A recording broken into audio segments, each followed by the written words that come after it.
Kitab suci, apakah hanya sekedar teks yang tercetak di atas kertas, atau ada realitas lain yang lebih dalam, lebih abadi, lebih bercahaya, yang hanya bisa disentuh oleh ruh yang disucikan?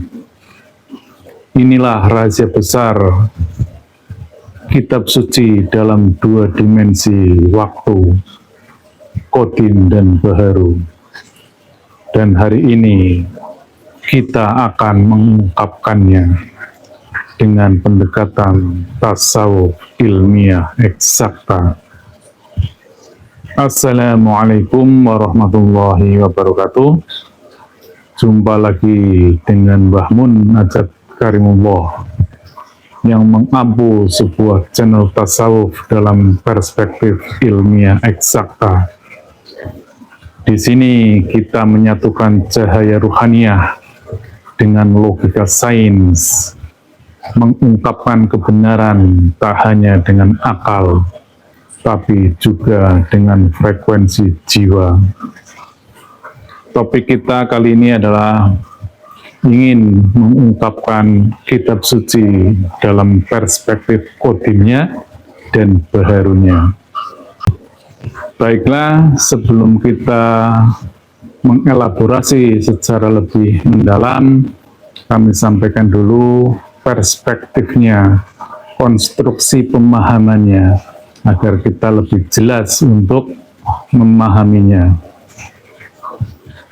Bahwa Allah Subhanahu wa Ta'ala yang laisa kamitslihi syai'un, yang walam yakul lahu kufuwan ahad, yang berada di alam ketuhanan, tidak dapat diketahui, tidak dapat didefinisikan, dan tidak dapat dideskripsikan. Karena ia berbeda dengan makhluknya, ia tidak ada persamaannya. Termasuk seluruh entitas yang melekat pada dirinya, baik nama-namanya, sifat-sifatnya, af'alnya, dan zatnya, semua sifatnya laisa kamitslihi syai'un. Salah satu persifatan beliau adalah maha berkalam, dan kalamnya di alam ketuhanan disebut dengan kalamullah. Dan itu pun tidak terdefinisi dan tidak terdeskripsi. Allah adalah perbendaharaan yang tersembunyi. Untuk mengenal dirinya, maka diciptakanlah makhluk. Sehubungan dengan hal tersebut, maka kalamullah agar bisa dipahami oleh manusia di bumi ini, diturunkan derajatnya, diturunkan kadarnya ke alam qadim. Itulah yang namanya kalam qadim. Dan kalam qadim berada di Lauh Mahfuz. Ini sangat jelas sebagaimana termaktub dalam Quran surat Al-Waqiah ayat 78 dan 79. Dan lebih lanjut, kalam qadim itu pun sifatnya masih laisa kamitslihi syai'un. Karena qadim adalah sesuatu yang baku, sesuatu yang permanen, sesuatu yang tidak berubah. Namun Allah mengizinkan hamba-hambanya yang disucikan rohaninya untuk bisa memahaminya, untuk bisa mengenalnya. Itulah manusia-manusia terpilih yang ada di dunia ini, yang menyampaikan risalah-risalahnya. Dan untuk dapat bersambung ke dalam sistem qadim tersebut, sudah pasti melalui salah satu entitas dalam diri manusia, yaitu ruh. Karena rohani manusia juga berasal dari alam qadim, yang merupakan percikan ilahiyah. Saya kira banyak sekali ayat-ayat yang menyatakan bahwa kutipan ruhku, dan masih banyak yang lainnya. Pada prinsipnya, konstruksi atas pewahyuan adalah demikian adanya. Sumber primernya adalah Allah Subhanahu wa Ta'ala, sebagai manifestasi atas persifatan maha berkalam, kemudian diturunkan derajatnya ke alam qadim menjadi kalam qadim atau Quran qadim, kemudian mewujud di alam realitas menjadi kitab suci. Itulah makna baharunya. Semoga perspektifnya sudah bisa dipahami, konstruksinya sudah jelas. Pemirsa dimanapun berada, sebelum kami melanjutkan bahasan tentang kitab qadim dan kitab baharu, perlu saya sampaikan bahwa kami adalah pelaku Torekat Qadim atau Torekat Arwah yang bergabung dalam Majelis Zikir Torekat Naksabandiyah Kholidiyah Nusantara. Sehingga kami memang fokus pada kajian-kajian yang bersifat ruhaniyah. Dan tujuan kami dalam rangka udkhulu fisil mikafah, kita beragama harus lengkap, harus sempurna antara yang lahiriah dengan yang ruhaniyah, antara yang duniawi dengan yang akhirat, dan antara yang baharu dengan yang qadim. Kitab qadim adalah kitab yang ada di Lauh Mahfuz, bersifat cahaya atau partikel gelombang dan abadi. Ia disebut juga sebagai kitabun ma'nun, kitab tersembunyi. Sementara itu, kitab baharu adalah mushaf yang tercetak di dunia, seperti Al-Quran, Injil, Taurat, Zabur, yang semua itu adalah pantulan dari kitab qadim ke dalam bahasa manusia. Sehingga secara tegas kita sungguhnya sudah mulai memahami apa itu perbedaan kitab qadim dan baharu. Yang pertama, dari muatan energi ruhaninya, kitab qadim bersifat murni dan penuh cahaya ruhani, sedangkan mushaf hanya jadi perantara tanpa penyambung ruhani. Mushaf bisa salah tafsir karena tafsirnya sifatnya relatif, dipengaruhi oleh sudut pandang, dipengaruhi oleh ruang dan waktu.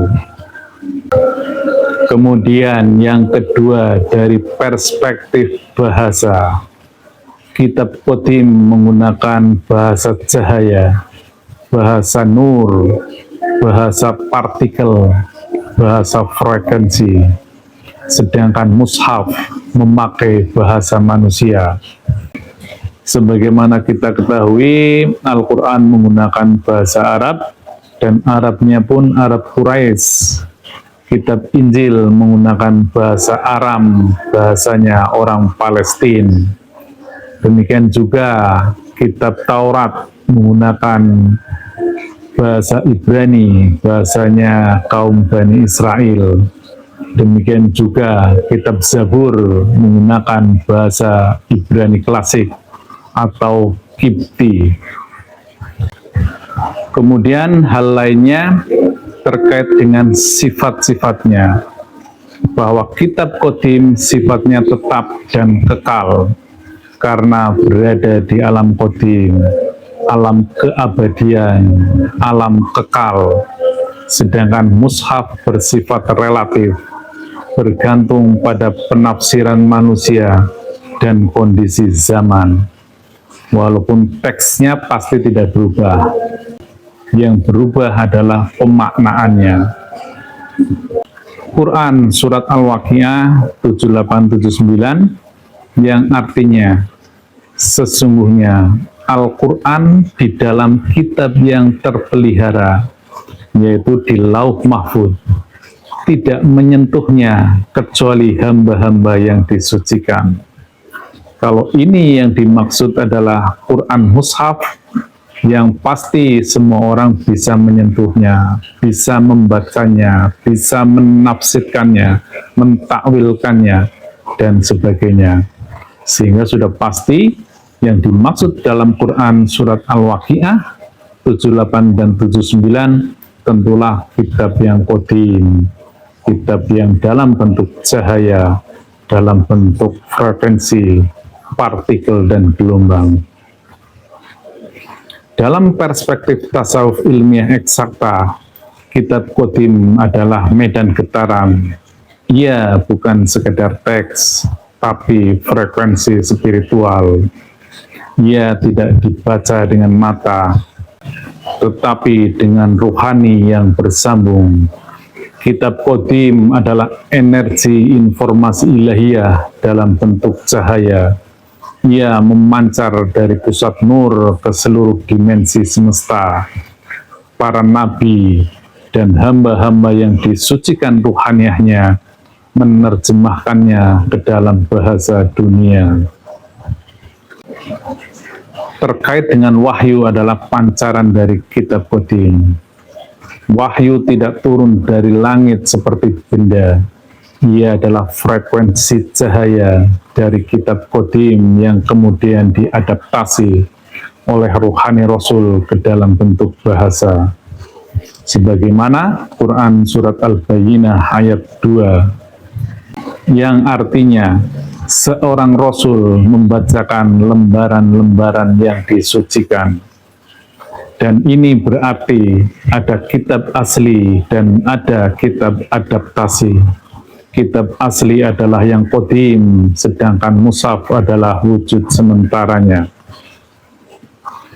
Semoga ini bisa dipahami, atau bahasa sederhananya, kitabullah, kitab qadim itu ada sepanjang masa. Dia tidak berubah karena sifatnya qadim.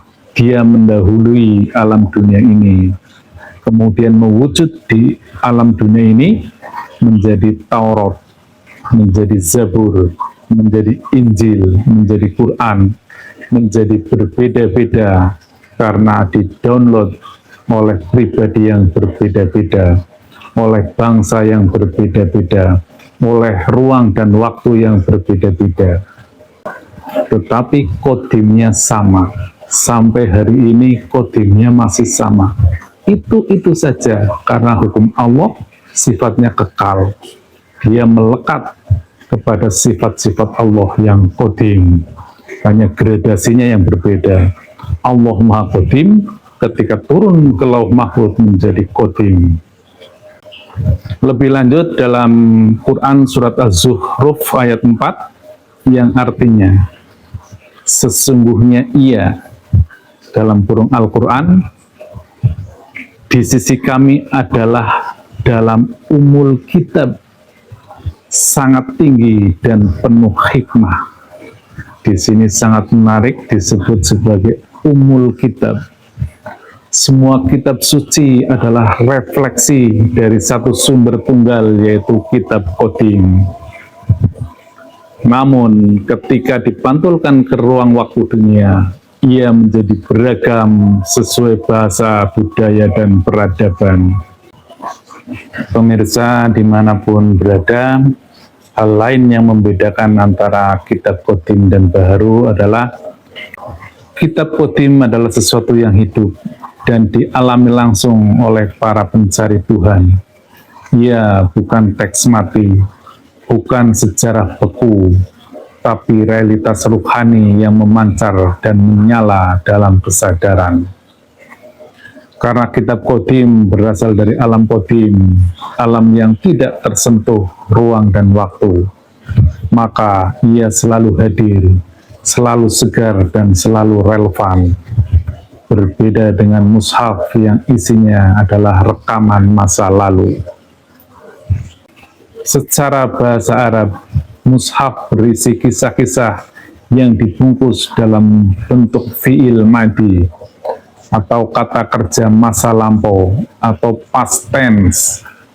Misalnya qala, kana, kataba, yang menunjukkan bahwa kejadian itu telah berlalu. Sedangkan kitab qadim itu bukan fi'il madi, melainkan fi'il hal yang selalu terjadi sekarang, atau bahkan di luar kategori itu, di luar kategori fi'il, karena Ia getaran langsung dari kehendak ilahi yang qadim. Mushaf adalah rekaman suara. Kitab qadim adalah suara itu sendiri. Mushaf adalah foto masa lalu. Kitab qadim adalah cahaya yang terus memancar dan hanya bisa ditangkap oleh kolbu yang suci. Hal lainnya terkait dengan Quran qadim, ia akan dibacakan ulang. Pasca nubuah berakhir, ada orang-orang yang disucikan rohaniahnya, yang ditunjuk oleh Allah untuk membacakan lembaran-lembaran suci tersebut, yaitu hamba yang ruhnya disucikan membaca kitab qadim. Maka Allah utus para rasul dan seterusnya, para mursyid kamil mukamil yang fungsinya adalah membacakan kembali ayat qadim ke dalam hati manusia, sebagaimana Quran surat Al-Jumu'ah ayat 2 yang artinya membacakan kepada mereka ayat-ayatnya, menyucikan mereka dan mengajarkan kitab dan hikmah. Inilah fungsi mursyid sebagai penyambung rohani kita ke medan qadim. Dan yang terakhir perlu kami sampaikan juga, bahayanya memahami kitab hanya sebatas zahirnya saja. Kesalahan umat terjadi ketika memutlakan mushaf dan menafikan dimensi qadim. Dan ini bisa menimbulkan antara lain fanatisme bahasa, pertikaian antar tafsir, dan perpecahan agama. Padahal sumbernya satu, Tuhan yang satu, malaikat yang satu, utusan yang satu, kitabullahnya pun kitab yang satu. Tanpa ruhani yang tersambung, mushaf hanya jadi huruf tanpa nur. Kitab sejati adalah frekuensi nur yang hidup. Ia tidak bisa disentuh oleh tangan, tapi hanya oleh ruh yang disucikan. Tasawuf ilmiah mengajarkan kita, jangan hanya membaca teks, bacalah medan cahaya di baliknya. Karena hakikat kebenaran bukanlah bunyi, melainkan getaran rohani yang menyatu dengan Sang Maha Cahaya. Demikian, billahi anta maksudi wa ridhoka matlubi. Wassalamualaikum warahmatullahi wabarakatuh.